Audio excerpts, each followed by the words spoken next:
La Oreja de Van Gogh o Alejandro Sanz? Joder, tio, que difícil. És que quasi no conec ni un ni l'altre. Recordem que la idea és respondre ràpid. Va, bueno, jo què sé. És que una pregunta de merda. Que les teves obres... No haguessis vingut. Que les teves obres només s'exposin al Louvre o en petites galeries no conegudes però arreu del món? Només el Louvre. Legalitzar les drogues o seguir en règim de prohibició? Què?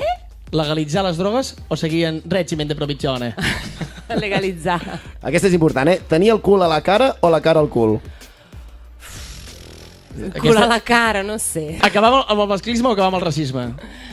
Ostres, amb els dos, potser. Amb el feminisme, amb el masclisme, perquè me És toca a dir, més de prop. L'ha traicionat el Amb el subconscient. feminisme, prou! Acabar amb el masclisme o amb el racisme? No, acabar amb el feminisme, m'ha encantat. Guanyar 100.000 euros ara o 1 milió en 10 anys? 1 milió en 10 anys.